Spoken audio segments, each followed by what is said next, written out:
Hi guys, good evening.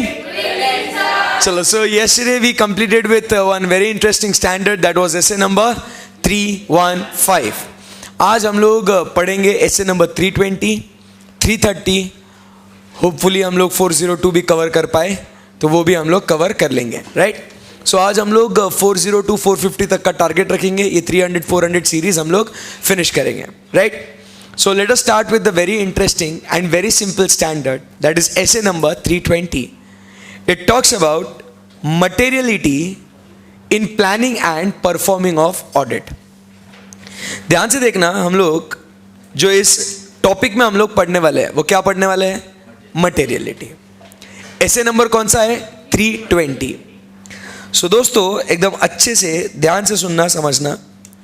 जब हम लोग बात कर रहे हैं मटेरियलिटी की तो हम लोग को इस ऐसे के अंदर समझना है व्हाट इज मटेरियलिटी फर्स्ट. क्या पढ़ना है सबसे पहले? What is materiality. And then after we understand what is materiality, so when we study materiality, right, so हमें यहां पे पढ़ना है सबसे पहले what is the meaning of materiality. And फिर इसके बाद हम लोग बात करेंगे कि ये मटेरियलिटी हम लोग को कहां कहां पे यूज होगी. ऐसे में क्या पढ़ना है ध्यान से सुनना. First we need to understand what is materiality, and this materiality is used where? Number 1 in planning the audit, number 2 in performing the audit. Simple सी बात है. सो ये आपको कैसे करना है ये हम लोग को इस ऐसे में पढ़ाया जाएगा. सिंपल सा है, यहां पे सिर्फ आपको अच्छे से इसको रीड करना है. Scope of this essay deals with the auditor's responsibility to apply the concept of materiality, obviously where in planning and performing the audit of financial statements. Simple था क्या एकदम कॉन्सेप्ट? बोलो हाँ या ना जी. नेक्स्ट स्कोप के बाद first we need to, as we said, need to understand what is materiality in context of an audit. Audit को मद्देनजर रखते हुए मटेरियलिटी का क्या अर्थ है वो हम लोग को समझना है, राइट? सो एकदम अच्छे से ध्यान से पढ़िएगा क्या लिखा हुआ है. Financial reporting framework often discuss the concept of materiality in the context of the preparation and presentation of financial statements. मतलब यूजुअली क्या कहते हैं, जो फाइनेंशियल स्टेटमेंट्स को रिपोर्ट करने के जो फ्रेमवर्क्स होते हैं, like when we talk about schedule 3 और when we talk about is the third schedule, correct? Banks के केस में, कंपनीज के केस में शेड्यूल 3. सो ये जो फाइनेंशियल रिपोर्टिंग फ्रेमवर्क्स होते हैं ना, ये फ्रेमवर्क्स डिफाइन करते हैं किसको? So they define about what? Materiality. So we use that concept of materiality. जैसे हम लोग अगर कंपनीज एक्ट में देखें, सो कोई एक्सपेंस को मटेरियल कब माना जाता है? When it is more than 1% of the total turnover और ₹1 lakh, whichever is higher, हम लोग क्या कहते हैं? वो एक्सपेंस मटेरियल है. सो वो फाइनेंशियल रिपोर्टिंग फ्रेमवर्क डिफाइन करेगा व्हाट इज मटेरियलिटी. आगे all the financial reporting frameworks में discuss materiality in different terms. Generally उनका मतलब क्या होता है? Generally they explain what. Normally उसका मतलब क्या है? So first we talk about the misstatements. Misstatements including omissions are considered to be material. मतलब बात हो रही है मटेरियल मिसस्टेटमेंट्स की. सो कोई भी मिसस्टेटमेंट वो मटेरियल कब कहलाया जाएगा in context of our audit? तो वो कहलाया जाएगा इफ दे इंडिविजुअली और in aggregate could reasonably expected to influence the economic decisions of the users, we say it is material misstatement. Try to understand. यहां पे जो मैं अभी हाईलाइट कर रहा हूं, ये जो है हाईलाइटेड पार्ट, इसको हम लोग कहेंगे sir this is called as what? Material, और we call it as what? Materiality.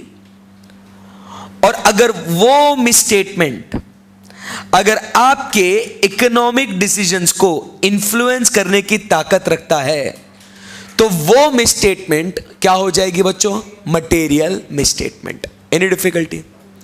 इसका मतलब क्या है? यहां पे लिखा हुआ है कि कोई भी गलती इंडिविजुअली, अकेले में, या छोटी छोटी गलतियां जब मिला के अगर वो एक बड़ी गलती बन जाती है, और वो अगर आपके डिसीजंस को बदलने की ताकत रखती है, तो वो गलती हमारे लिए क्या बन जाएगी बच्चों? Material misstatements. आई बात समझ में आपको? यस।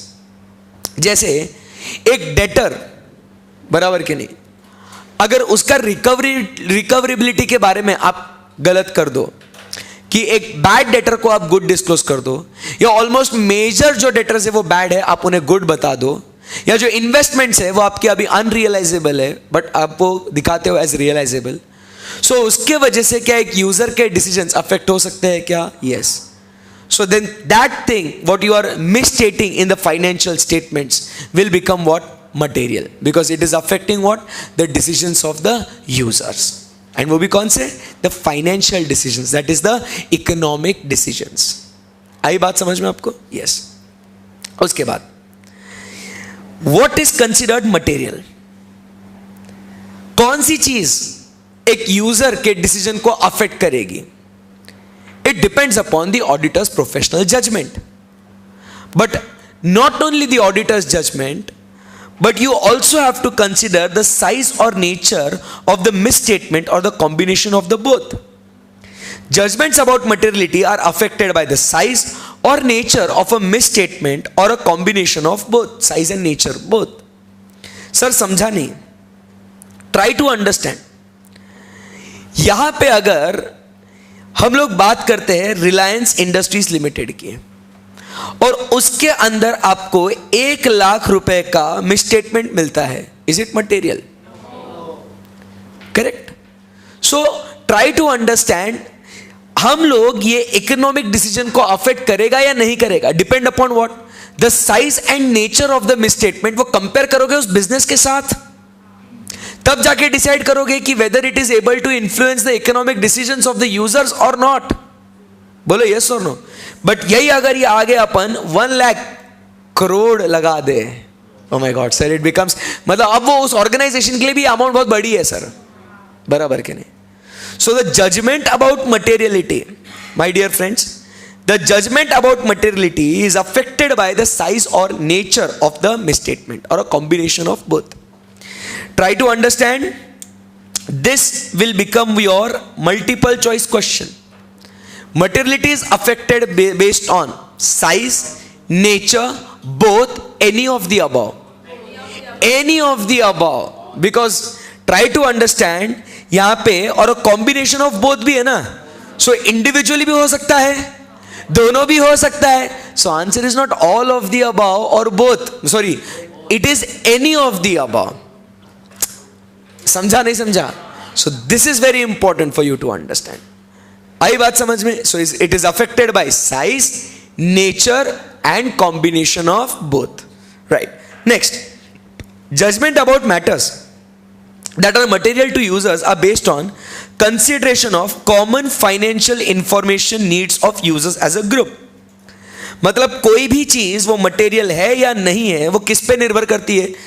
नेचर और साइज पे तो डिपेंड करता है, बट साथ ही साथ वो फाइनेंशियल स्टेटमेंट्स को मद्देनजर रखते हुए वो यूजर उसका क्या यूज करने वाला है, what is his financial needs from those financial statements, we need to understand. Sir नहीं समझ में आ रहा है? Try to understand. अब अगर ये फाइनेंशियल स्टेटमेंट्स है अपने सामने, क्या है ये financial statements? What I am asking is, for what purpose are you going to use these financial statements? Purpose होगा ना फाइनेंशियल स्टेटमेंट्स का कुछ.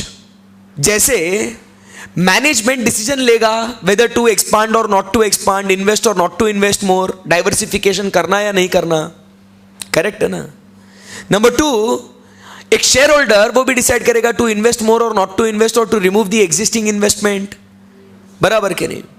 Number 3, banker whether to give loan or not to give the loan, creditor whether to give credit or not to give the credit. बराबर के नहीं? सो यहां पे आप समझो कि उन फाइनेंशियल स्टेटमेंट्स की कुछ अपनी अलग अलग नीड्स होती है अलग अलग यूजर्स के बेसिस पे. सो अब वो मैटर मटेरियल है या नहीं, वो डिपेंड करता है उस नीड के ऊपर.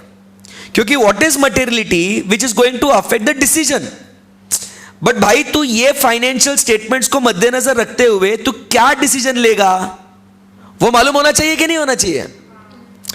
अगर तू फाइनेंशियल स्टेटमेंट्स को देखते हुए डिसीजन लेने वाला है इन्वेस्टमेंट का, बराबर के नहीं, और जो मिसस्टेटमेंट हमको दिखता है उससे आपका इन्वेस्टमेंट वाला डिसीजन अफेक्ट नहीं होने वाला है, तो वो मटेरियल है क्या?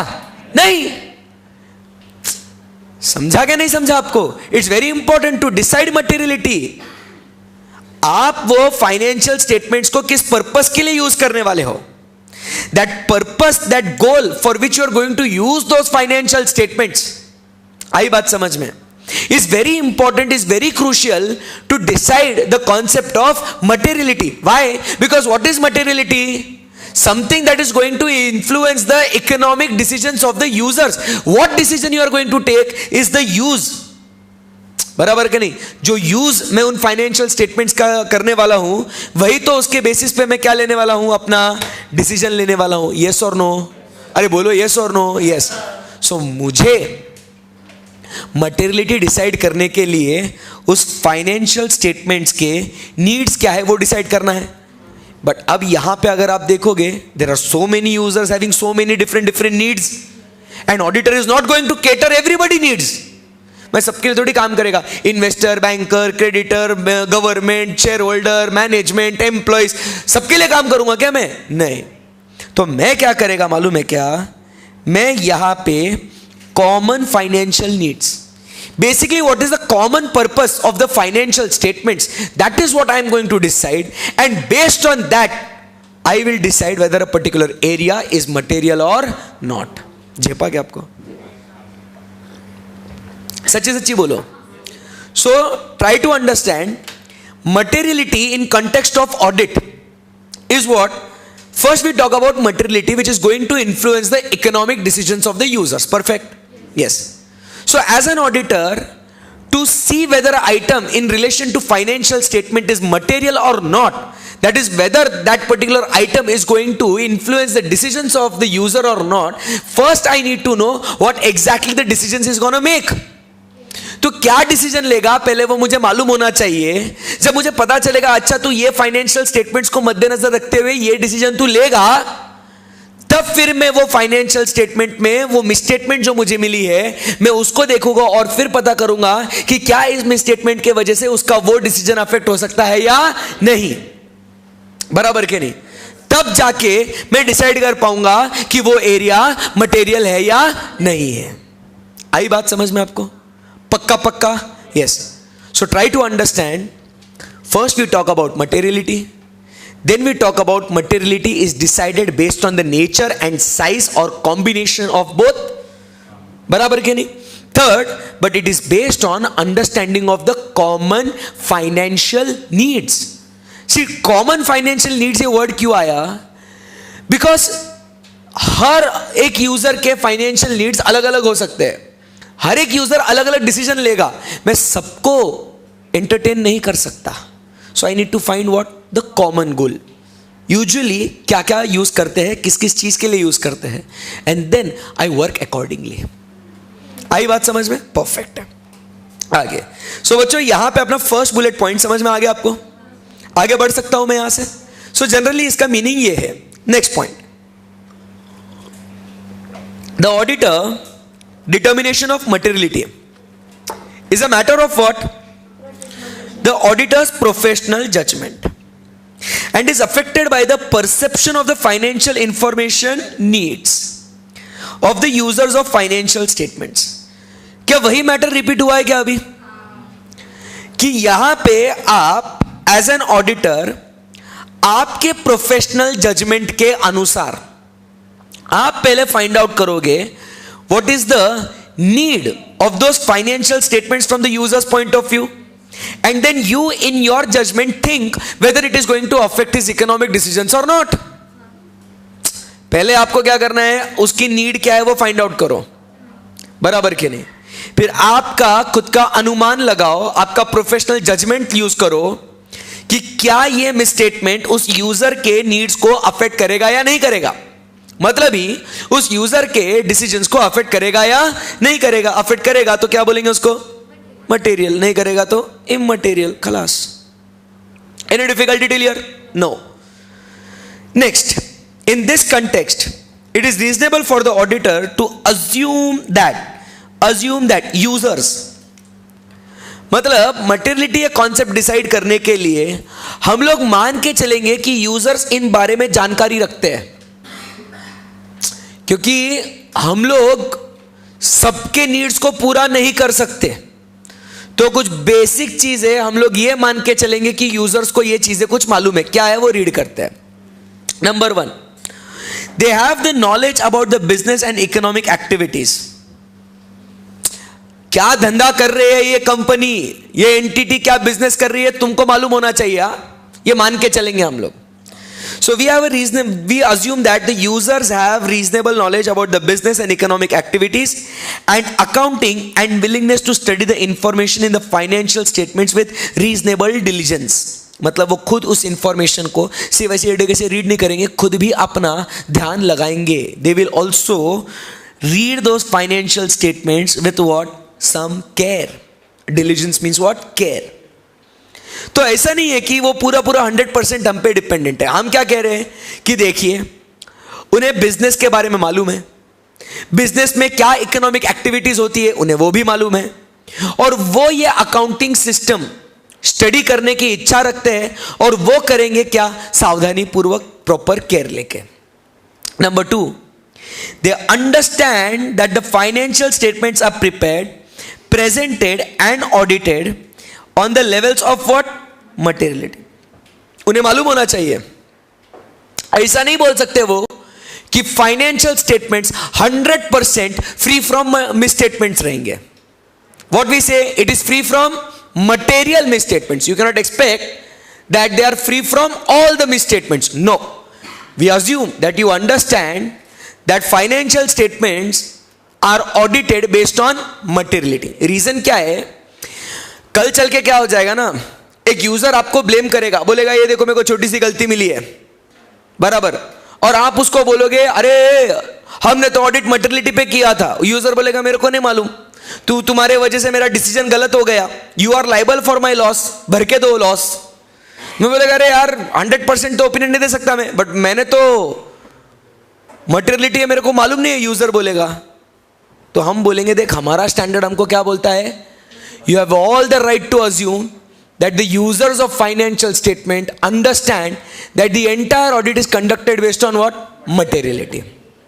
Number 3, recognize that uncertainties inherent in the measurement of the amounts based on the use of estimates, judgment and consideration of future events.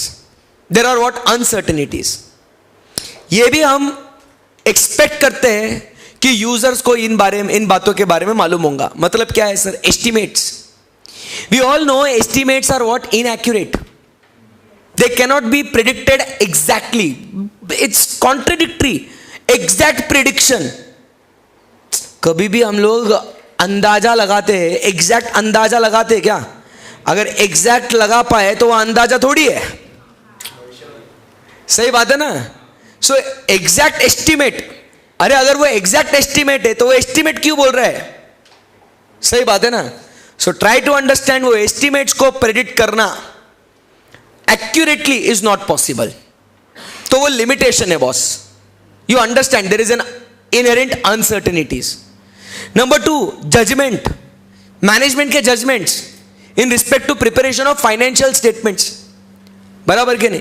जैसे वो डाउटफुल डेट है या नहीं है, उसका यूजफुल लाइफ क्या है क्या नहीं है, and about the future events, going concern के बारे में कि आने वाले समय में ये ऑर्गेनाइजेशन जितना प्रॉफिट आज कर रही है आने वाले समय में उतना ही करेगी क्या? ऐसा दावा दे सकते क्या आप? दावा दे सकते क्या? नहीं। फ्यूचर इवेंट्स के बारे में नहीं बोल सकते, क्योंकि हम सर्टिफाई करते हैं जो हुआ है पास्ट में, आने वाले समय का हम लोग कुछ नहीं बोल सकते। यूजर आपको मालूम होना चाहिए ये अनसर्टेनिटीज इनहेरेंट है, ये मौजूद है बचपन से, about estimates, judgments and about future events. तो आप ये लिमिटेशंस को समझिएगा। Next, and then whatever decision you are going to make the reasonable economic decisions on the information available. ऐसा नहीं ऑडिटर ने बोल दिया प्रॉफिट है मतलब हाँ भाई, अरे भाई तू तेरा अनुमान भी तो लगाना, you also take a reasonable care.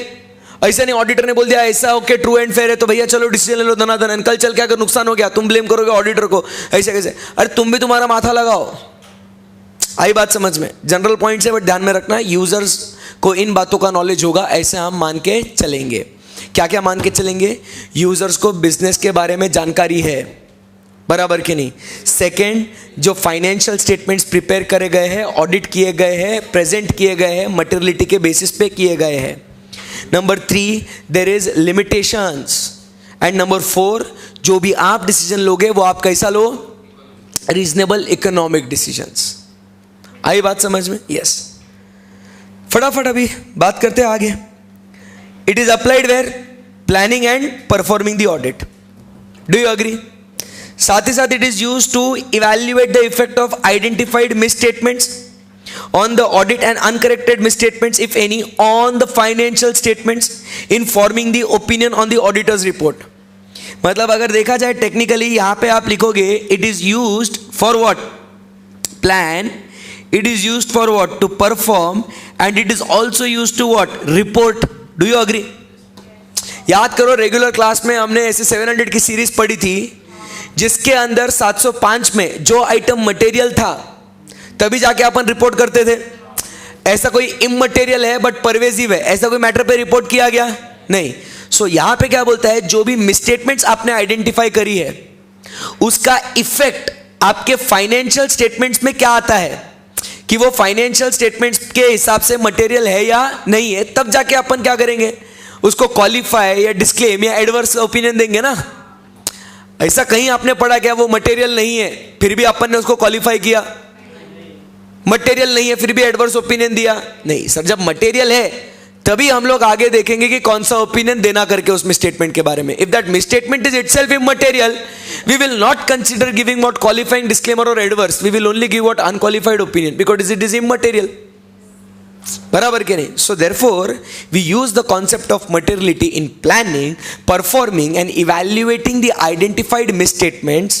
बराबर के नहीं? So what effect they have on the financial statements, बराबर in forming the opinion. आई बात समझ में आपको? Yes. In planning the audit, the auditor makes judgment about the size of the misstatements that will be considered material. This judgment provide a basis for nature, timing and extent of RAP, identifying and assessing the risks of material misstatement. Thereby we can decide the nature, timing and extent of FAP. क्या हुआ? आपको materiality consider करनी है. In respect of misstatements will be considered material. तो इसमें आपको help कब होती है? सबसे पहले आप रैप करते हो. क्या करते हो आप? रैप करते हो. रैप करने के बाद आपको पता चलता है रिस्क ऑफ मटेरियल मिसस्टेटमेंट. उसके बेसिस पे आप परफॉर्म करते हो फर्दर ऑडिट प्रोसीजर्स. मालूम है ना अपने को? Next, the materiality determined when planning the audit does not necessarily establish an amount below which uncorrected misstatements individually or in aggregate will always be evaluated as immaterial. मतलब क्या है? कुछ पल्ले पड़ा? नहीं.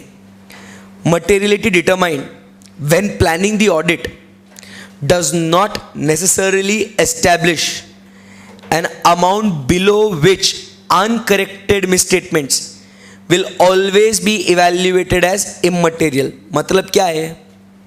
Try to understand. आप एक materiality का level set करते हो और आप हमेशा क्या बोलते हो?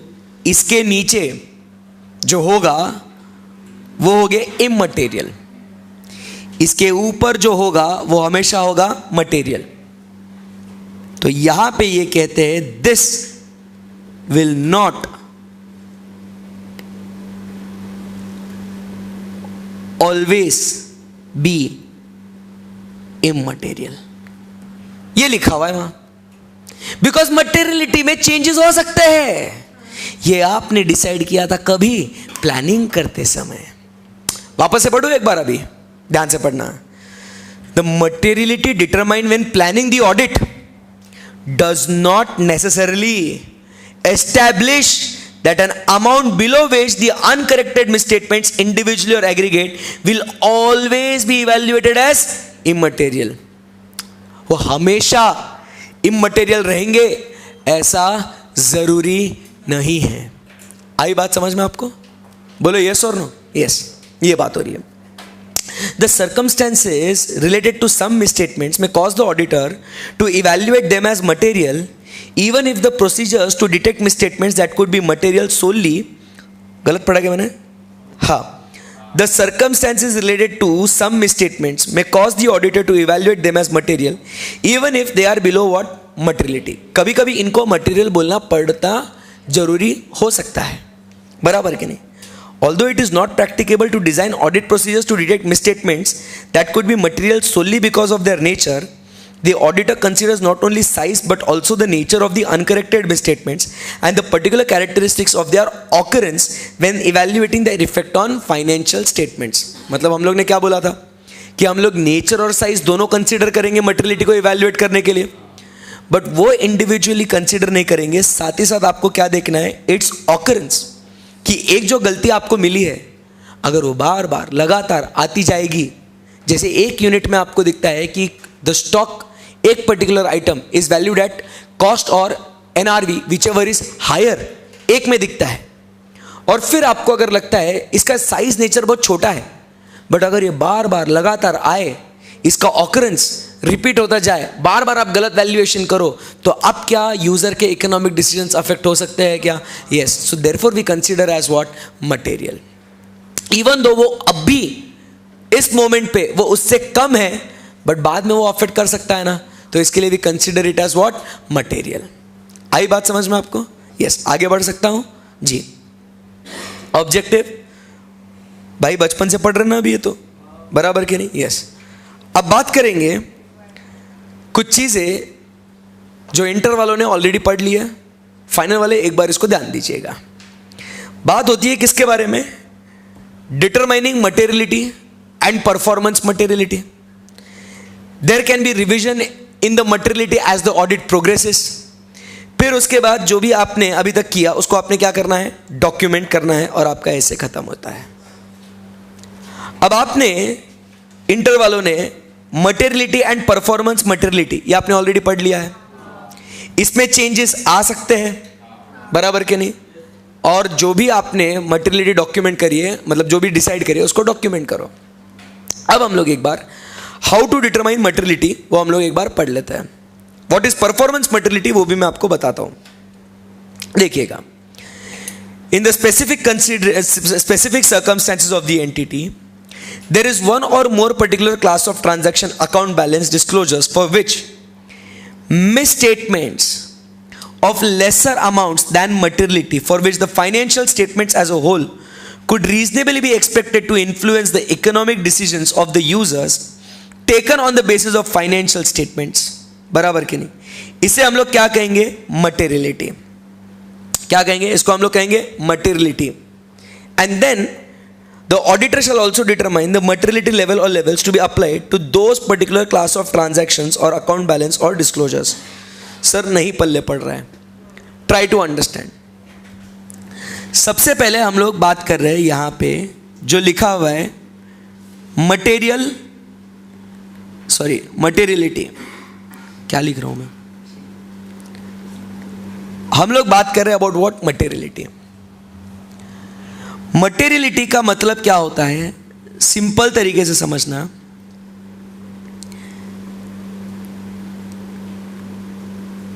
मटेरियल मिसस्टेटमेंट्स की बात करें तो, या कोई भी चीज मटेरियलिटी कब होगी? व्हेन इंडिविजुअली और in aggregate it affects the decisions of the users of financial statements. To be more appropriate, economic decisions of the users of financial statements, उसे हम लोग क्या कहते हैं? मटेरियल. ये मालूम है आपको इतना?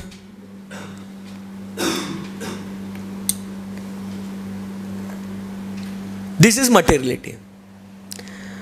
बट अब जो हम लोग यहां पे पढ़ने जा रहे हैं वो क्या पढ़ रहे हैं हम लोग? We are talking about determining materiality level. Determine materiality level, ये मटेरियलिटी लेवल डिटरमाइन करनी है। यही तो टॉपिक पढ़ रहे हैं ना अपन, डिटरमाइनिंग मटेरियलिटी लेवल। सो यहां पे क्या लिखा हुआ है?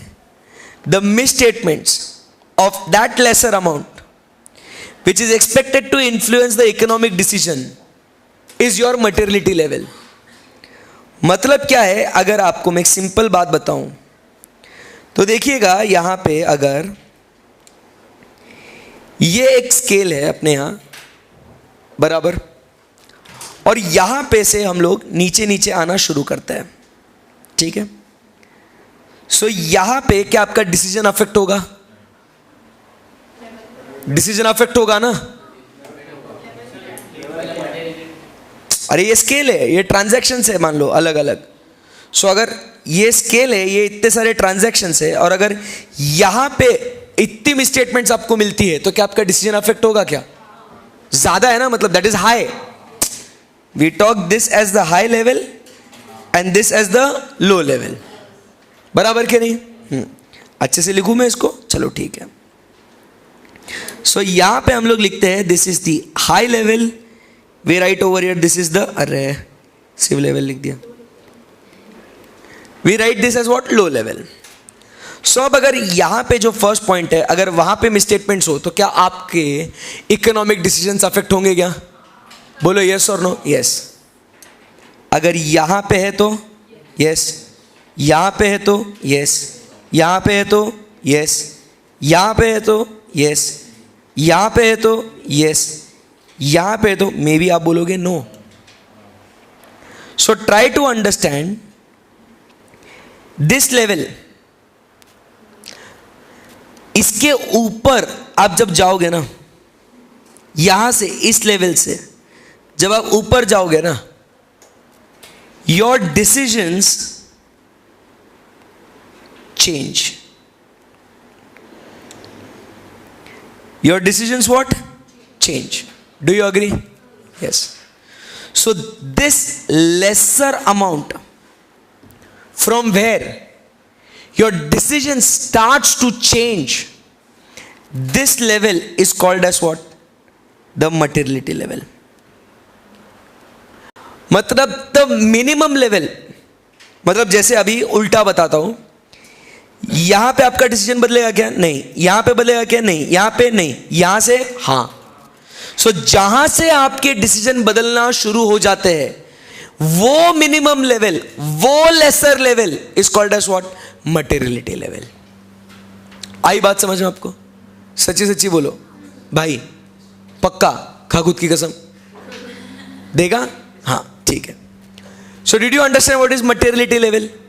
सो this is how you decide, set the materiality level. आई बात समझ में? यस। फिर आगे जब अपन पढ़ते हैं तो ये लेवल डिसाइड करने के लिए आपको क्या चाहिए? डेटा चाहिए। क्या चाहिए? डेटा।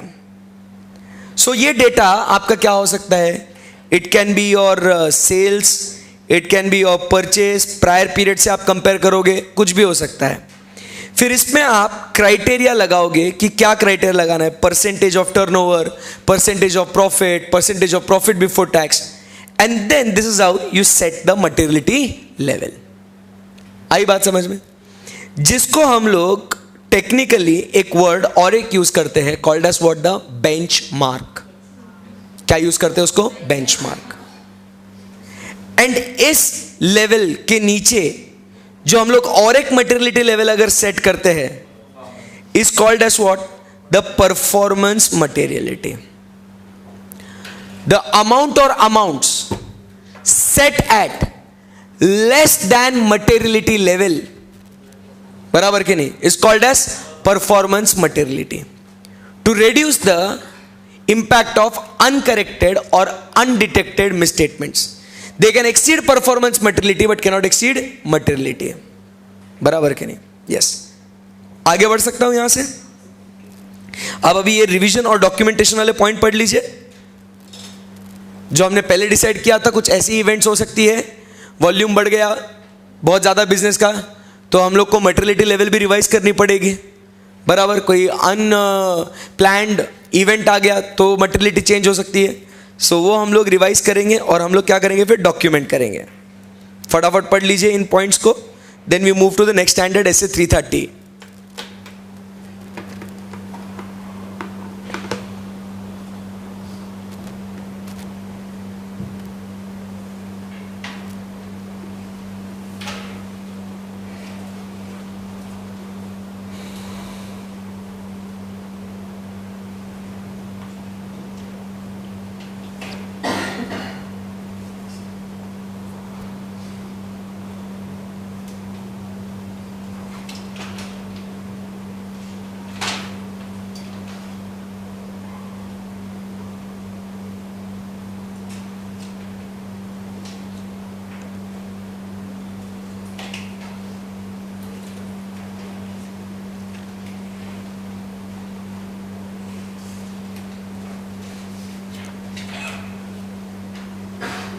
ओवर, आगे बढ़ सकते हैं यहां से।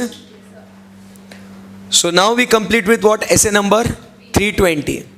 कॉन्फिडेंस है अभी तक जितने भी एसेस पढ़े उस पर? Yes. So now we start with another SA. Next वाला in the lot is SA number 330। It's very important क्योंकि अपना मेजर जो ऑडिट है ये इन रिस्पॉन्स पे डिपेंड करता है, जो रिस्क अपन आइडेंटिफाई करते हैं।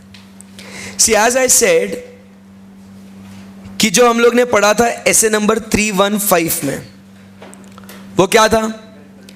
We spoke about identifying and assessing किसको? The risk of material misstatement, because this is then going to provide us the basis to design the responses to those assessed risk। हम लोग ऐसे 315 क्यों use करें, ये पढ़ा था अपन ने कल ही। Because when we identify and assess the risk of material misstatement, this provides us with what the basis to plan our responses to those assessed risk। अपन ये रिस्क कहां असेस करी? ऐसे 315 में। अब वो रिस्क का क्या करना, वो क्या करना, वो डिसाइड करेंगे under SA number 330। That is what we are planning the response to those assessed risk. आई बात समझ में आपको? बोलो यस और नो? यस। सो आपको एकदम है ना, इसको एकदम भारी तरीके से पढ़ना है। इसको बहुत कुछ कॉन्सेप्ट्स आपके रिवाइज होंगे, पढ़ाऊंगा एकदम मस्त, ध्यान से सुनना। 330 खत्म, 300 का सीरीज खत्म, 402 450 बस ये फिर दो स्टैंडर्ड्स बचते 400 की सीरीज वाले। सही है ना एकदम? Yes. Let's start.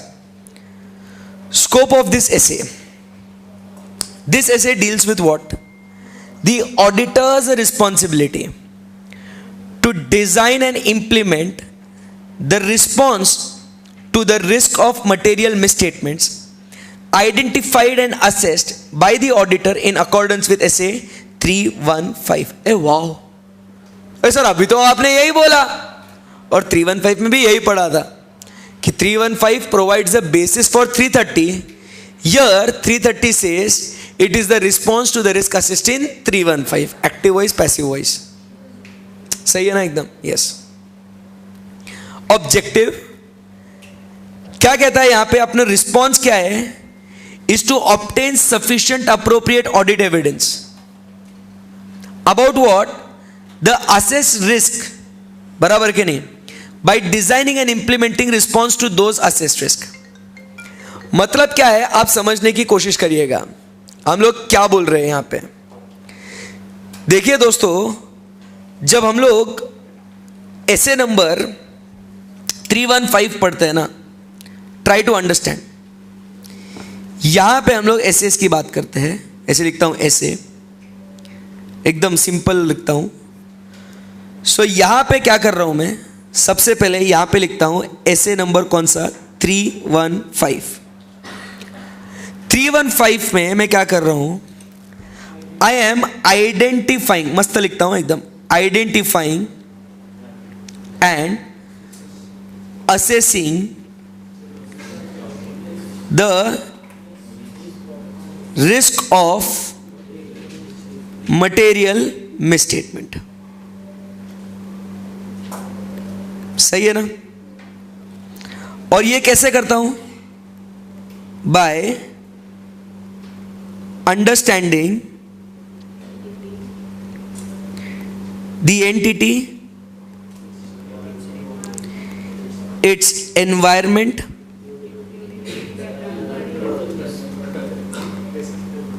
Including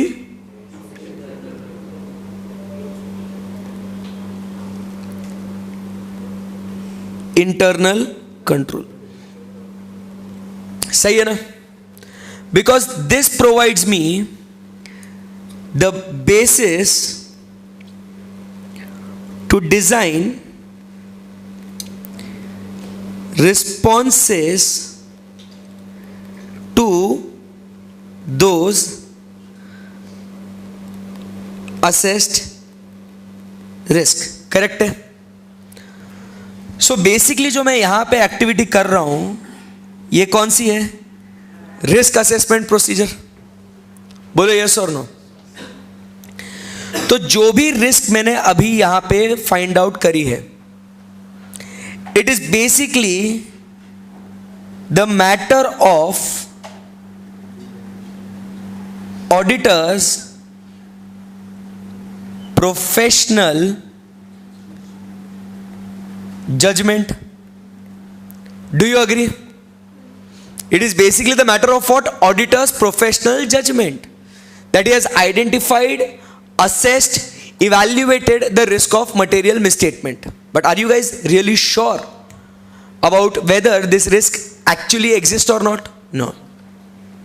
So therefore, in respect of this, हमें क्या करना है? यहां पे हमें करना है फर्दर ऑडिट प्रोसीजर्स। क्या करना है हमें? Further audit procedures. सर मतलब क्या है? That is we need to obtain, ऐसे लिखते हैं, that is we need to obtain sufficient and appropriate audit evidence। ये फैप यहां से हटाता हूं एक मिनट के लिए। that is we need to obtain sufficient and appropriate audit evidence about those assessed risks। सही है क्या एकदम? अरे बोलो, सही है ना एकदम? We need to obtain sufficient and appropriate audit evidence in respect to those assessed risks। क्योंकि अभी तक जो रिस्क हमने आइडेंटिफाई करी है, this risk is a what? Matter of the auditor's professional judgment. बराबर कि नहीं? सो इसके लिए अब इसको sufficient and appropriate audit evidence obtain करना है, तो what we need to perform? Further audit procedures. यह ऐसा जो चार्ट बन रहा है, कुछ देखा देखा सा लग रहा है क्या? बराबर कि नहीं? और ये जो यहां पे बात होती है, ये आप कहां पढ़ते हो फिर? Under SA number 330, that is response to those assessed risk. आई बात समझ में आपको? So here we are focusing upon is to obtain audit evidence about the risk, whether those risk is actually there or not। वो risk present है या नहीं, ये उसका ऑब्जेक्टिव है। आगे बढ़ सकता हूं मैं यहां से? बोलो हाँ या ना? हाँ। ओके, देन ओवरऑल रिस्पॉन्सेस क्या लिखा है? The auditor shall design and implement overall responses to address the assessed risk of material misstatement. ठीक है, डिजाइन कर लेंगे। फिर अब यहां पे बात करते हैं, ए भाई एकदम ध्यान से देखना, we now need to design audit procedures which is the further audit procedures technically, which is responsive to the assessed risk of material misstatement, that is your FAP, 315 में जो रिस्क आइडेंटिफाई करी उसके लिए एविडेंस चाहिए, तो उसके लिए और ऑडिट प्रोसीजर्स परफॉर्म करेंगे. वो प्रोसीजर्स कुछ नहीं है बट कौन से है? Further audit procedures. यस और no? Yes. The auditor shall design and perform further audit procedures whose nature, timing and extent are based on the responsive to those assessed risk of material misstatement. मतलब हम लोग 330 का काम 315 के basis पे करेंगे ना, यही तो लिखा है आगे. So in designing further audit procedures the auditor shall, मतलब भी वही अपना further audit procedures ही आ गया. हाँ ना? हाँ. अब हाँ बोलते जाओ अगर जमा तो. So he needs to consider the reasons. पहले अगर अपने को वो फर्दर ऑडिट प्रोसीजर डिजाइन कर रहे हैं, सो अपने को सबसे पहले क्या मालूम होना चाहिए? Reason.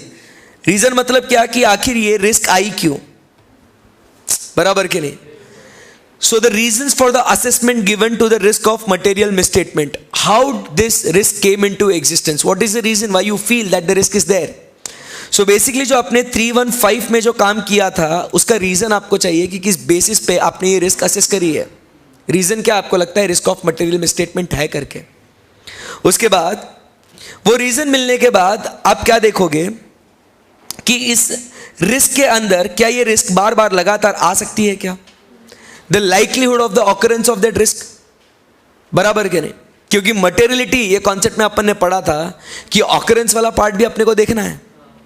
The likelihood of material misstatement due to particular characteristics of the relevant class of transactions.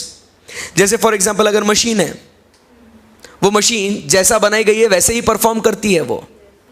तो अगर अपने को एक गलती दिखती है कि उसका अटेंडेंस बराबर नहीं लिया जा रहा है बायोमेट्रिक डिवाइस में, सो लाइकलीहुड ऑफ ऑकरेंस क्या है? Every time it will happen the same.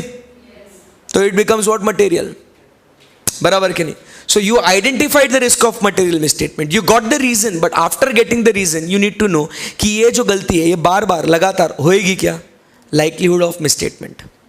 Number 2, whether for risk assessment did you consider the relevant controls? अब वो गलती ना हो या वो हो रही है जो आपको मिली है गलती, क्या उससे रिलेशन में आपने कंट्रोल्स चेक करे थे क्या? करे थे ना? हाँ. Because we understood the entity, its environment, including its what? Internal control. और वो internal control के पूरे 5 component देख लिए थे. Risk assessment internal control में चैप्टर में पूरे 500 components पढ़ाया मैंने. आगे. That is the control risk. Control risk मालूम है ना? हाँ. Thereby requiring the auditor to obtain the evidence whether the controls are operating effectively or not. That is, the auditor intends to rely on the operating effectiveness of the controls in determining nature, timing and extent of substantive procedures. Obtain more persuasive audit evidence the higher the auditor's assessment of the risk. So, keeping it simple, what we as the auditors need to do right now is basically do what? Test of controls. And in this test of controls, what are we looking for? To check what? The operating effectiveness of internal controls. Do you agree? So हम लोग test of controls क्यों करते हैं? To check the operating effectiveness of the controls. अब अपने को ये risk मिली ना, ये रिस्क क्यों आई? क्योंकि कंट्रोल्स काम नहीं करते होंगे. सो उससे जो रिलेवेंट कंट्रोल्स है वो सही से करते हैं या काम या नहीं करते हैं, वो अपने को चेक करना है. इसके लिए first thing what we do is carry out the test of controls. These test of controls, as it is said, provides us a basis to carry out what is the substantive procedures. Do you agree with this? बोलो ना. And then in substantive procedures, test of details, analytical procedures, ये सब आएगा उसके अंदर. So I am linking the chart what we have studied in the class, बराबर के नहीं, and making the concept more easy as well as the standard. बराबर के नहीं? यस. सो अब यहां पे हम लोग टेस्ट ऑफ कंट्रोल्स में क्या क्या देखते हैं. देखिए, we will perform test of controls. क्यों परफॉर्म करेंगे test of controls? To obtain sufficient and appropriate audit evidence as to operating effectiveness of the controls, effectiveness of relevant controls. The auditor's assessment of the risk of material misstatement at assertion level includes an expectation that controls are operating effectively, or substantive procedures alone cannot provide sufficient and appropriate audit evidence. एक तो वो control सही से चलता है या नहीं, या तो substantive procedures they are not providing what you the audit evidence. In designing the and performing the test of controls, you should obtain more persuasive, बराबर के नहीं, audit evidences the greater the reliance the auditor places on effectiveness of controls. फिर इसके अंदर हम लोग देखेंगे nature and extent and timing of the test of controls. As you can see, हम लोग यहाँ पे क्या क्या देखेंगे? टेस्ट ऑफ कंट्रोल्स में बेसिकली हम लोग को कंट्रोल्स का देखना है nature, timing and extent of controls. क्या देखना है अपने को? Nature, timing and extent of controls. आपको बहुत मजा आएगा ये पढ़ने में, सिंपल है सब. सो नेचर में हम लोग बात करते हैं about how they were applied. रुको, how they were applied. Number 2, by whom they were applied.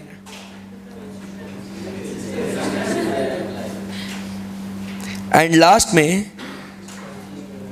consistency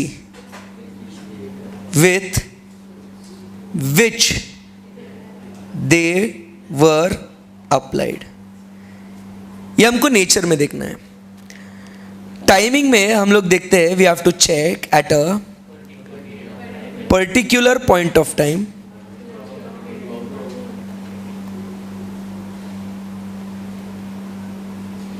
and number 2, particular point of time or throughout the period. And extent में हम लोग क्या देखेंगे? We will talk about frequency,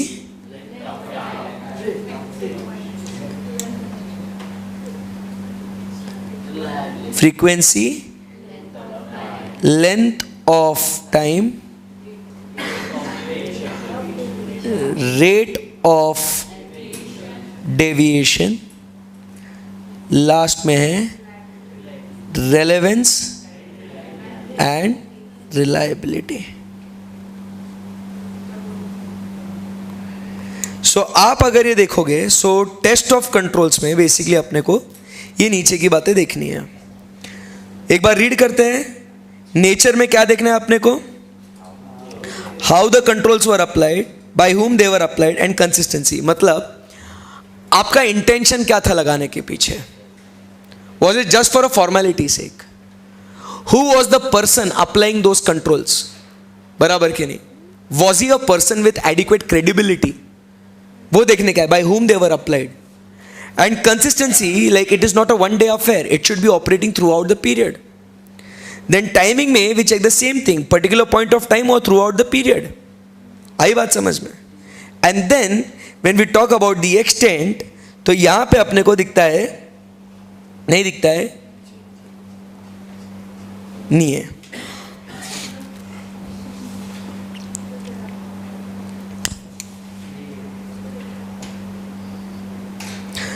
extend वाला part नहीं है, but ये extend वाला पार्ट जो है ये अपने सिलेबस में है. सो फ्रीक्वेंसी, लेंथ ऑफ टाइम, ये भी अपने को कि कितने गहराई में अपने को वो चेक करना है. आई बात समझ में आपको? सो इसको याद कैसे रखेंगे? नेचर में आप बोलेंगे एकदम प्यार से, अंदर से आना चाहिए. बच्चों से कैसे बात करेंगे ना, वैसे बोलना है. सो नेचर में आप बोलेंगे हाउ देवर अप्लाइड, एकदम प्यार से बोलना है. क्या क्या बोलना है इसे? How they were applied. कि कौन लगाया? अबे हाउ देवर अप्लाइड. फिर नेक्स्ट बोलेंगे by whom they were applied, and last point क्या है? Consistency with which they were applied. Then we talk about timing. वो अपने को चेक करना है at a particular point of time और throughout the period. And then जब ये एक्सटेंड की बात करते हैं तो फ्रीक्वेंसी, मतलब एक को कंट्रोल आपको कितने बार चेक करना है. लेंथ ऑफ टाइम मतलब कितने पीरियड के लिए देखना है, रेट ऑफ डेविएशन मतलब what you expected and what you actually get, and last में whether the controls are relevant as well as reliable. तो इसको याद कैसे करेंगे? एकदम ऐसे पहले मुंडी हिलाओ ऐसे सब लोग, फिर मैं जो बोलते जाऊंगा वैसे से आपको बाद में बोलना है। 1 2 3 go. Frequency, length of time, frequency, length of time, rate of deviation, relevance and reliability. ऐसे रिदम में बोलना आपको। वापस से बोलेंगे एक बार एक्सटेंड वाला point. Come on everybody, 1 2 3 go. Frequency, length of time, frequency, length of time, rate of deviation, relevance and reliability. So ये बात हो रही है अपनी। So यहाँ पे हम लोग ये टेस्ट ऑफ कंट्रोल्स में बेसिकली ये सारी एक्टिविटी हम लोग करते हैं। आई बात समझ में आपको? यस। सो ये टेस्ट ऑफ कंट्रोल्स में हम लोग ने बात कर ली, उसके बाद आगे बढ़ते हैं। So next we talk about is using the audit evidence obtained in the interim period and in the previous audits. interim period मतलब क्या कहते हैं? interim, अभी दो चीजें हैं यहाँ पे, एक है interim periods का और दूसरा है previous audits का। interim period मतलब क्या है कि जैसे ये फाइनेंशियल ईयर है, फाइनेंशियल ईयर यहाँ पे स्टार्ट हो गया एंड यहाँ पे फाइनेंशियल ईयर एंड होता है। इन बिटवीन अपन ने इतना जो ये पीरियड है ना, ये हाईलाइटेड पीरियड, इसका अपन ने ऑडिट करा हुआ है। ये ऑडिट होने के बाद हम लोग ने क्या किया, स्टॉप कर दिया था, उतने पीरियड का अपना काम हो गया। फिर उसके बाद वापस से इस वाले पीरियड में ऑडिट करने आए। तो जो हमने एविडेंसेस कंट्रोल्स के बारे में इस पीरियड में लिया था, क्या वो इस पीरियड में यूज कर सकते हैं या नहीं, उसकी बात हो रही है। That is interim period. Previous period में क्या बोलते हैं यहां पे कि आप है ना, यहां पे फाइनेंशियल ईयर 1 में ऑडिट करे थे आप, अब आप फाइनेंशियल ईयर 2 में आए हो ऑडिट करने के लिए। सो जो एविडेंस आपने पिछले साल लिया था, क्या वो इस साल ले सकते हैं या नहीं? सो ऐसे दो कॉन्सेप्ट्स है, interim period and previous period. Next, when the auditor obtains audit evidence about operating effectiveness of the control during the interim period, what he needs to check is क्या उस interim period में और यहाँ में कुछ, यहाँ पे और यहाँ में कुछ changes हुए हैं क्या कंट्रोल्स में, वो आपको establish करना है। कंट्रोल्स में अगर कुछ changes नहीं है तो आपको कुछ आगे करने की ज़रूरत नहीं है। Number 2, you have to obtain additional audit evidence obviously for the remaining period। ये आपको काम करना है। अब बात करेंगे using the audit evidence obtained in the previous period और previous audits. So in determining whether it is appropriate to use the audit evidence about the operating effectiveness obtained where, बोलो ना, इन द प्रीवियस ऑडिट्स और the length of time, the auditor shall consider the following. Directly previous audit के results आपने consider नहीं करना, कुछ बातें आपको देखनी है, उसके बेसिस पे आप डिसाइड कर सकते हो कि whether we can use it और नॉट। क्या है, ध्यान से देखना। बहुत बड़ा स्टैंडर्ड है बट इजी भी है ये। सो नेक्स्ट अपना जो हेडिंग है वो क्या है, using audit evidence obtained in previous audits। सही है एकदम। सो इसको याद करने के लिए पहले मैं आपको एक सिंपल चार्ट बताता हूं, वो आप ध्यान में रखना। सो हम बात करते हैं सबसे पहले about, first we write over here effectiveness and दूसरा यहां पे हम लोग लिखेंगे रिस्क। सर ऐसा क्यों किया आपने? देखिएगा, ए पॉइंट में इफेक्टिवनेस मिलता है आपको, सी में मिलता है इफेक्टिवनेस, डी में मिलता है इफेक्टिवनेस, उसके बाद आपको बी में मिलता है रिस्क, फिर उसके बाद ई में आपको मिलता है रिस्क एंड लास्ट में एफ में भी आपको मिलता है risk. So this is how we took the common points, effectiveness and risk. आई बात समझ में आपको? यस। सो उसके अंदर हम लोग इफेक्टिवनेस की अगर बात करें, so what we talk about is effectiveness में हम लोग बेसिकली यहाँ पे अभी 3 पॉइंट्स देखे और रिस्क में हम लोग 3 पॉइंट्स देखे. सो इफेक्टिवनेस में हम लोग बात करते हैं इफेक्टिवनेस ऑफ फर्स्ट पॉइंट क्या अपना कंट्रोल्स एंड इट्स एप्लीकेशन. क्या देख रहे हैं अपन? Effectiveness of controls and its applications.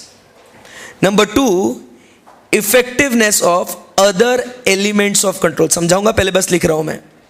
Effectiveness of other elements of controls.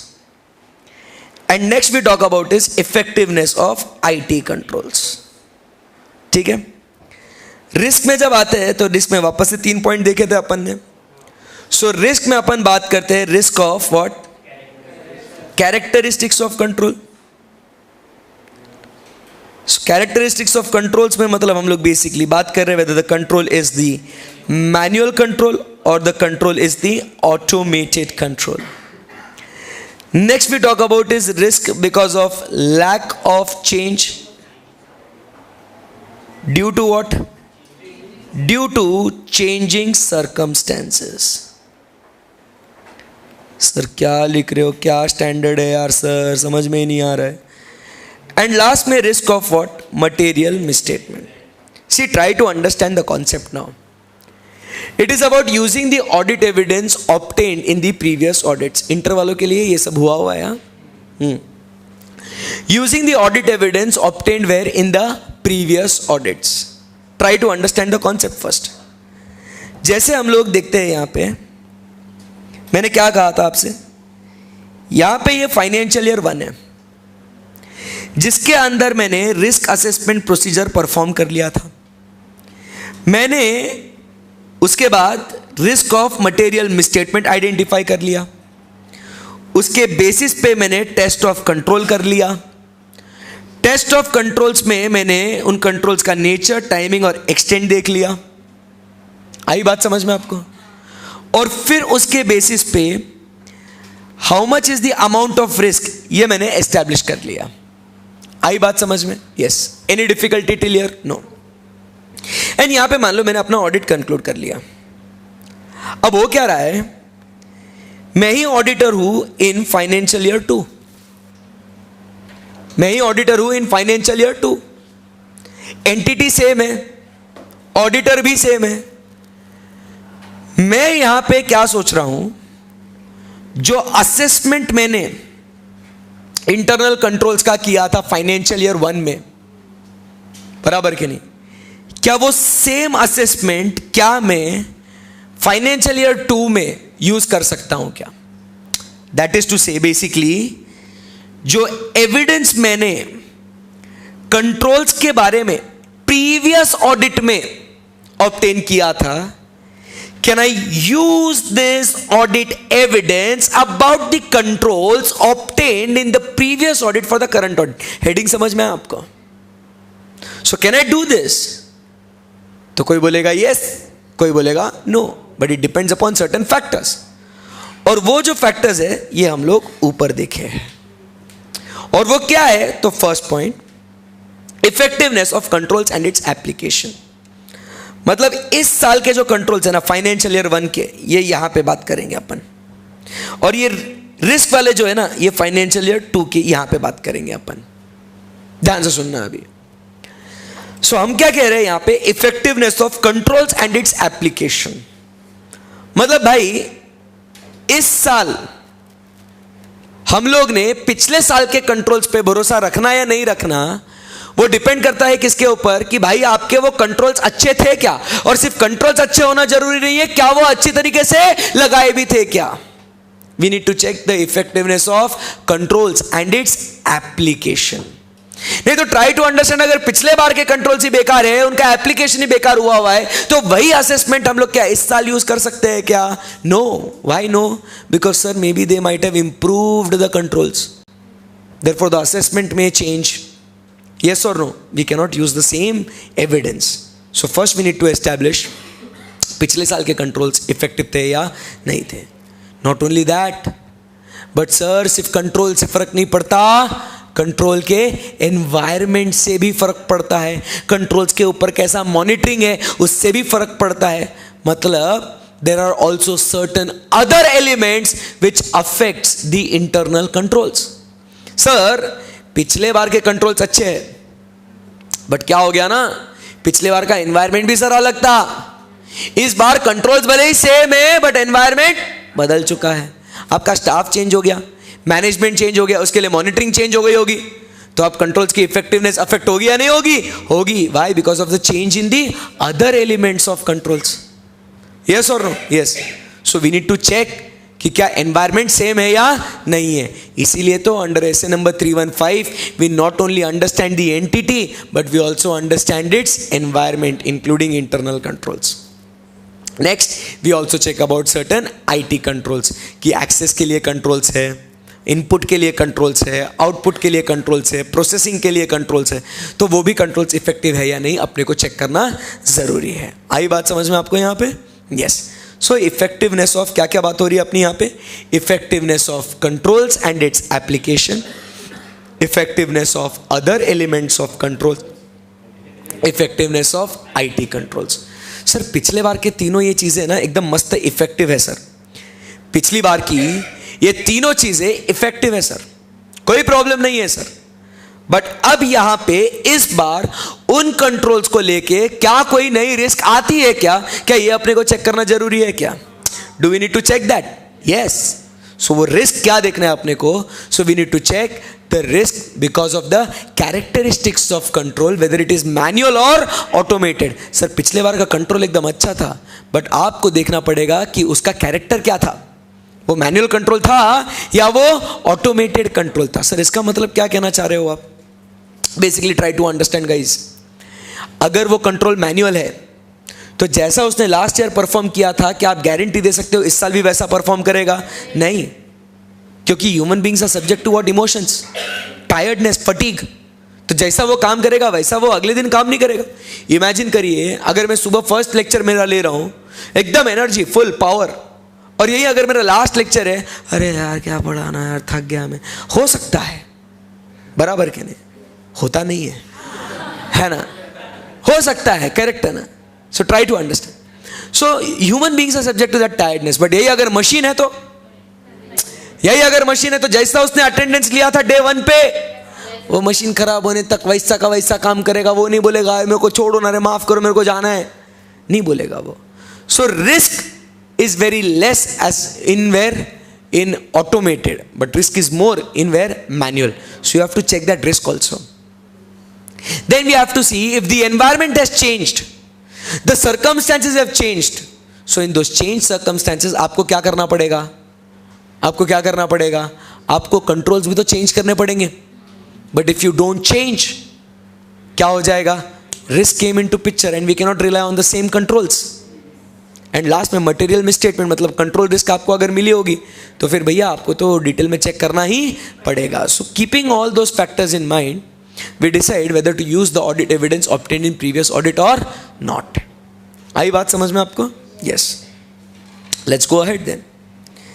यहां से आगे, if the auditor plans to use the audit evidence obtained in the previous audit about the operating effectiveness, the auditor shall establish the continuing relevance of that audit evidence by obtaining audit evidence about whether significant changes in those controls have occurred. अब अगर वो बोलता है कि मैं rely करेगा, तो जैसे अपन ने इंटरिम की बात करी थी, वैसे ही यहाँ पे क्या होगा, आपको सिग्निफिकेंट चेंजेस कुछ ड्यूरिंग दैट पीरियड हुए हैं या नहीं हुए, वो आपको अंडरस्टैंडिंग लेना है, एविडेंस लेना है.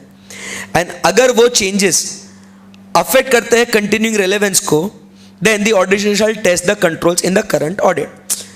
अगर उसने डिसाइड कर लिया ओके यूज करेंगे, बट फिर वो यूज करते समय उसको पता चलता है कि नहीं अब कंट्रोल्स में क्या हो गया, सिग्निफिकेंट चेंजेस आ गए, तो भैया अब यूज नहीं कर सकते, आपको वापस से टेस्ट करना पड़ेगा. If they have not been such changes, बराबर के नहीं, सो वो क्या करेगा, shall test at least once in every third audit shall test some controls. मतलब 3 साल में सारे कंट्रोल्स पूरे चेक हो जाने चाहिए, सैंपल बेसिस पे चेक कर लेना. आगे बढ़ सकते हैं यहां पे, बोलो रे. Yes. Controls over significant risk. So when the auditor plans to rely on the controls over significant risk, the auditor has to determine the significant risk. The auditor shall test those controls in the previous period. Significant risk क्या है, अपन ने पढ़ा हुआ है क्या? ऐसे 315 में पढ़ा था ना, सिग्निफिकेंट रिस्क क्या है? Risk because of fraud, risk because of economic accounting and other developments. अरे हेलो, कल तो पढ़ा था। हाँ, then next, evaluating operating effectiveness of the controls. When evaluating the operating effectiveness of the relevant controls, the auditor shall evaluate whether the misstatements that have been detected by substantive procedures indicates that the controls are not operating effectively. मतलब जो भी गलती आपने substantive procedures से निकाली थी, क्या वो controls अच्छे से ऑपरेट नहीं कर रहे थे, उसके वजह से आई क्या? The absence of misstatements detected by substantive procedure, however, does not provide the audit evidence control related to the assertion being tested are effective. When deviations from controls upon the auditor intends to rely are detected, make specific inquiries to understand these matters and potential consequences. इसका मतलब क्या हुआ कि अगर आपको controls में कुछ deviation मिले तो उसका क्या impact होने वाला है, उसकी specific आप inquiry कीजिए। इसमें आपको क्या करना है? Test that the controls have been performed to provide an appropriate basis on the reliance on control. Then do the additional test and check the potential risk of material misstatements by doing what? Substantive procedures. So test of controls करने के बाद आप क्या perform करोगे? Substantive procedures. And substantive procedure is basically what? और खत्म होता क्या? हाँ, हो रहा है। Substantive procedure is basically what? You are checking now a particular transaction in detail. Now we will do a simple reading. Irrespective of the assessed risk, the auditor shall design and perform substantive procedure. ये यहाँ पे आगे क्या अपन substantive procedure में अभी test of controls के basis पे आप प्लान करेंगे आपकी substantive procedures. Very good. The auditor shall consider external confirmation. So substantive procedure में आप अभी क्या क्या करने वाले हो? फर्स्ट आपको बोल दिया भैया आप क्या ले लो? External conformation. ये हम लोग पढ़ने वाले हैं आगे अंडर एसए नंबर 505। आगे फिर उसके बाद आगे substantive procedures related to financial statement closing process. मतलब ये आपने कब देखना है? क्लोजिंग प्रोसेस के टाइम पे भी देखना है कि जब आप फाइनेंशियल स्टेटमेंट्स फाइनलाइज कर रहे हो तो उसके अंदर जो भी आपके फाइनेंशियल स्टेटमेंट्स हैं या अकाउंटिंग रिकॉर्ड्स के साथ मैच करते हैं या नहीं। लॉजिकली देखिए ना, अपन बचपन से पढ़ते आते हैं, क्या पढ़ते हैं अपन सबसे पहले कि there is what a transaction. इस ट्रांजैक्शन के बेसिस पे आप जर्नल एंट्री पास करते हो, उसके बेसिस पे लेजर पोस्टिंग होता है। तो ये जो भी है, क्या ये आपके बुक्स ऑफ अकाउंट्स है क्या? इन बुक्स ऑफ अकाउंट्स के बेसिस पे आपका ट्रायल बैलेंस बनता है, उसके बेसिस पे फाइनेंशियल स्टेटमेंट्स बनते हैं। सो सिंपल सी बात है, ये बुक्स ऑफ अकाउंट्स और क्या ये फाइनेंशियल स्टेटमेंट एक दूसरे से अग्री करना चाहिए कि नहीं करना चाहिए? सो फाइनेंशियल स्टेटमेंट्स का फाइनलाइजेशन करते समय, क्लोजिंग करते समय देखना पड़ेगा कि whether this agree with the financial statements and the accounting records. और अगर कोई मटेरियल जर्नल एंट्रीज या अदर एडजस्टमेंट्स करे हुए हैं तो वो भी आपको चेक करना जरूरी है। अब ये पढ़ो आप, substantive procedures responsive to the significant risk.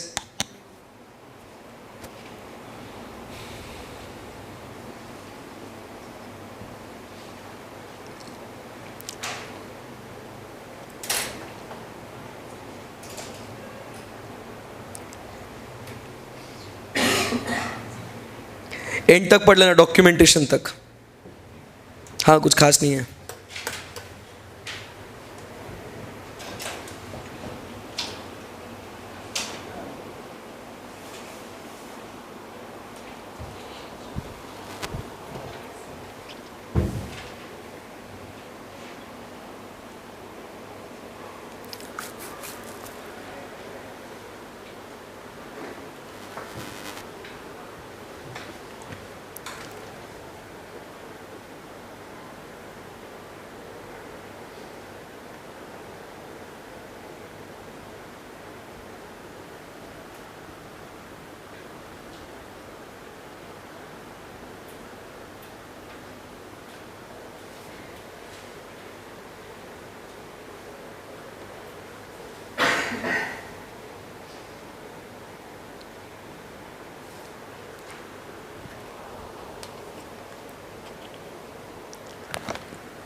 Yes कैसे हुआ?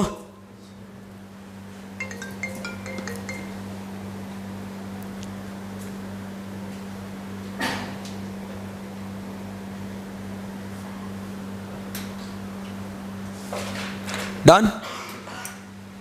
सो यहां पे आपको ऐसे 315 समझ में आया आपको? यस. सॉरी 330 समझ में आया आपको? यस. अब हम लोग बीच में एक 402 ऐसे है, उसको अभी हम लोग नहीं पढ़ेंगे, उसको कल पढ़ेंगे. अभी जो हम लोग पढ़ेंगे वो होगा ऐसे नंबर 450. इस पूरे सीरीज का कंक्लूजन क्लाइमैक्स 450 में है. 402 ऐसे हटके अलग है थोड़ा, तो वो हम लोग बाद में पढ़ेंगे. वो थोड़ा हाई लेवल भी है, वो आपको आराम से कल फ्रेश माइंड से पढ़ेंगे उसको. अब जो क्लाइमैक्स है उसकी बात करेंगे. बात करेंगे evaluation of the miss statements identified during the audit. क्या पढ़ना है अपने को? Evaluation of miss statements identified during the audit. ध्यान से पढ़ना. अभी अब अपन ने मिस स्टेटमेंट्स कहां पे आइडेंटिफाई किए थे? देखिए हुआ क्या था कहानी. 315 में अपन ने आइडेंटिफाई और असेस किए थे. फिर वो एक्चुअली वो मिस स्टेटमेंट्स है या नहीं है उसको असेस किया था under SA number 330 by giving a proper response. Test of controls किया, सब्सटैंटिव प्रोसीजर्स करे, उसमें ऑडिट एविडेंस ऑब्टेन किया कि वो है या नहीं है. अब फिर 330 में एविडेंस मिलने के बाद जो रिस्क हमको या मिस स्टेटमेंट हमको एक्चुअली मिला है, अब उसको हमें क्या करना है? उसको इवैल्यूएट करना है. क्या करना है? उसको इवैल्यूएट करना है कि भैया उसका इंपैक्ट आखिरकार कितना आएगा, उसके वजह से अपना ओपिनियन अफेक्ट होगा या नहीं होगा. That is what the evaluation part is. नहीं समझा? पहले हमने क्या किया? हमने सबसे पहले रिस्क है या नहीं है उसको अपन ने क्या किया? हमने आइडेंटिफाई किया. फिर वो रिस्क एक्चुअली है या नहीं उससे रिलेटेड अपन ने क्या डिसाइड किया? ऑब्टेन करने का एविडेंस. और फिर हमको पता चला नहीं रिस्क है. अब वो रिस्क कितना इंपैक्ट अपने फाइनेंशियल स्टेटमेंट्स पे लाएगी उसको इवैल्यूएट करना पड़ेगा. सो वो जो इवैल्यूएशन है वो है अंडर एसे नंबर 450. आई बात समझ में? सो 315 330 और उसके बाद अपन बात करेंगे 450 की. सिंपल सा स्टैंडर्ड है एकदम छोटा सा आज के लिए, फिर इतना पढ़ेंगे अपन. ध्यान से देखना. It deals with the auditor's responsibility to evaluate the effect of identified misstatements on the audit. जो मिस स्टेटमेंट्स हमने आइडेंटिफाई किए ना उसका इंपैक्ट क्या होगा अपने फाइनेंशियल स्टेटमेंट्स पे, अपने ऑडिट पे, कि वो ट्रू एंड फेयर व्यू देने के लिए है या नहीं है. क्या हुआ? कुछ गलतियां मिली ना अपने को, कुछ मिस स्टेटमेंट्स आइडेंटिफाई करें. अब वो मिस स्टेटमेंट्स क्या अपने फाइनेंशियल स्टेटमेंट्स का true and fair view position बिगाड़ते हैं या नहीं बिगाड़ते हैं, ये अपने को चेक करना पड़ेगा. सो वो है या नहीं है इसके लिए हम लोग को क्या करना पड़ेगा? उन मिस स्टेटमेंट्स को इवैल्यूएट करना पड़ेगा कि वो कितनी डेंजरस है, उनका इफेक्ट क्या है, उनका इंपैक्ट क्या है. How to do that evaluation is taught under SA number 450. Next, not only of the misstatements but जो भी मिस स्टेटमेंट्स मिले थे और वो क्या है? अनकरेक्टेड है. देखो अगर गलती मिली और उसको आपने ठीक कर दिया तो ओके, ट्रू एंड फेयर अभी भी है. बट गलती मिली बट अभी तक आपने उसको ठीक नहीं किया तो भैया प्रॉब्लम है. So identified misstatements as well as those identified misstatements but which are not yet corrected, that is uncorrected. Objective क्या है? ध्यान से देखना. ऑब्जेक्टिव बहुत सिंपल है. एक सेकेंड.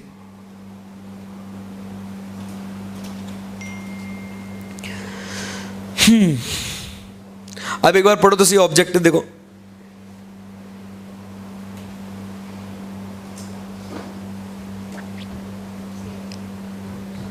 क्या लिखा हुआ है? जो वही अपन ने ऊपर पढ़ा था वही, टू इवैल्यूएट द इंपैक्ट. बराबर कि नहीं? Very good. So identify the misstatements and uncorrected misstatements. सबसे पहले अभी स्टेप बाय स्टेप एकदम अच्छे से. First point, you accumulate the identified misstatements. That appears during the audit other than those that are clearly trivial, मतलब वो correct हो चुके हैं। पहले सारी गलतियां इकट्ठा करो, क्या क्या मिस्टेक्स आपको मिली है। उसके बाद you consider those identified misstatements as the audit progresses.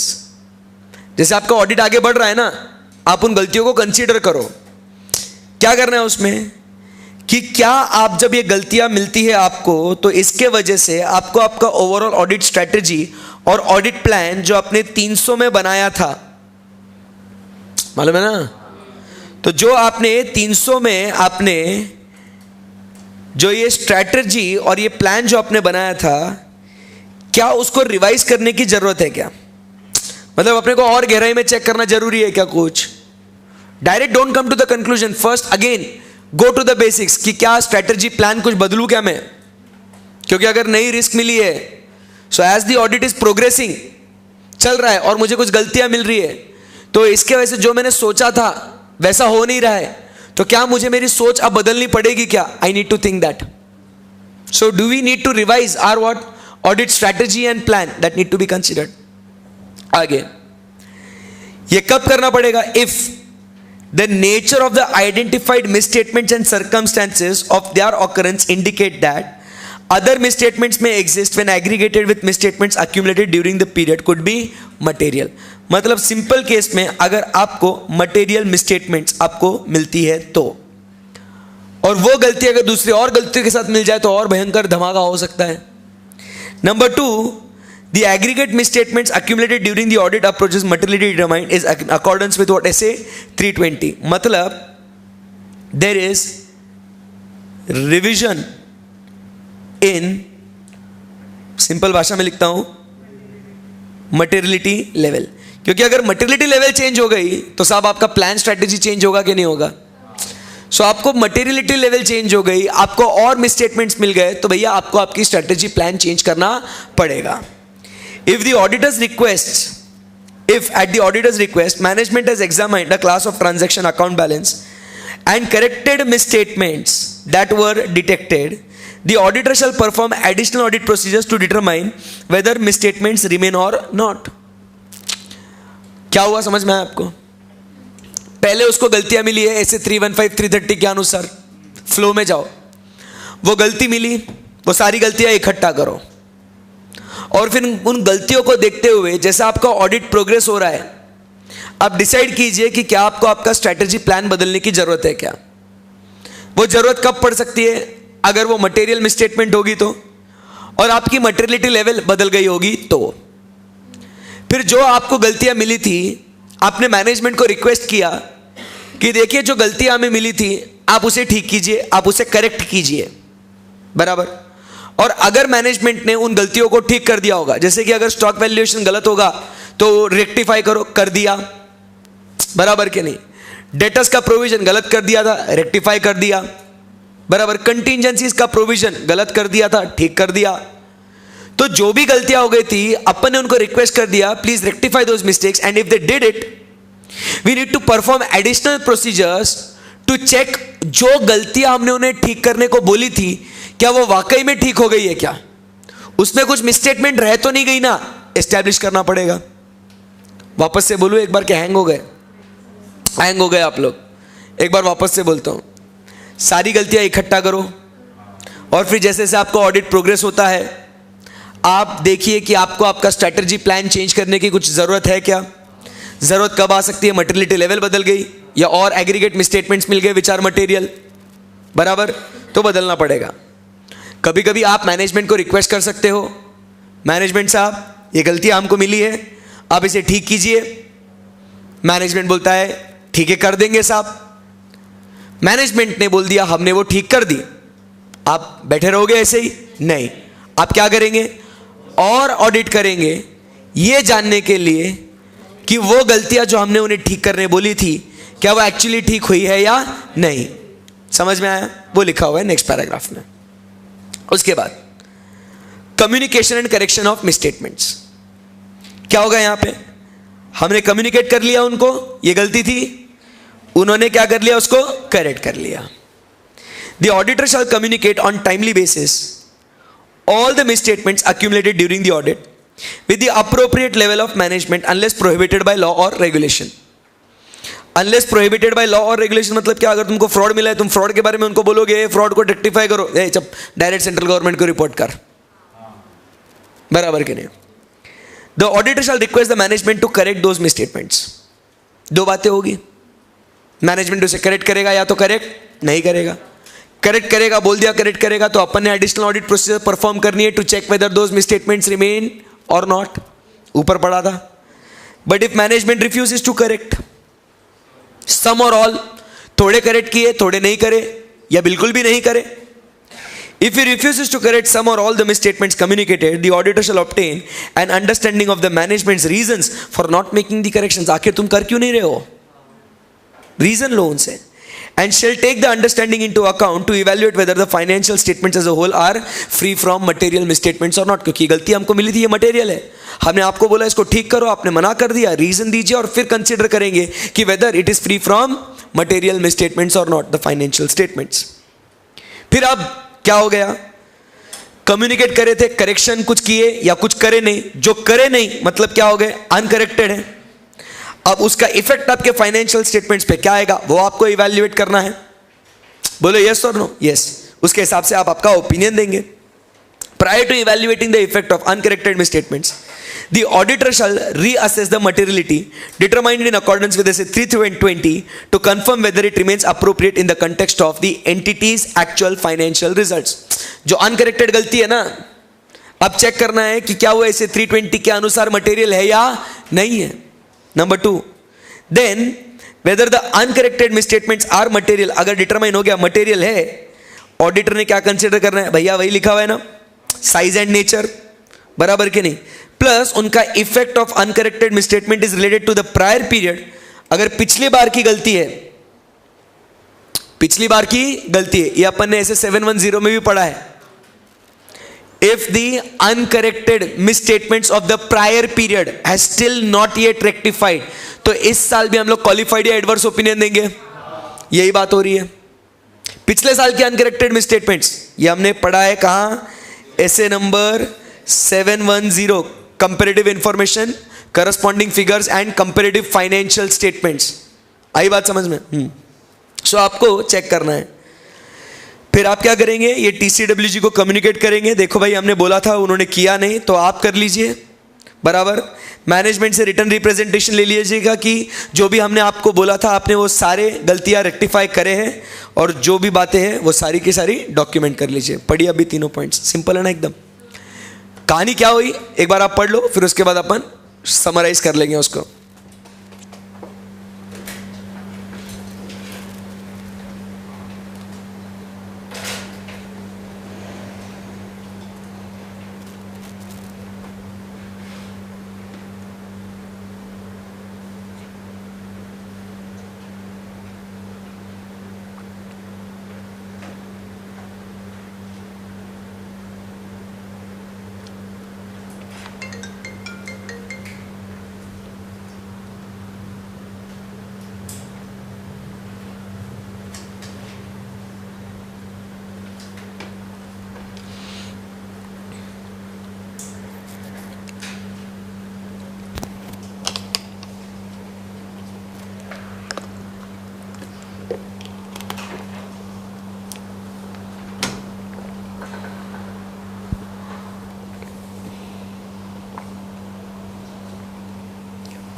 Yes guys, over?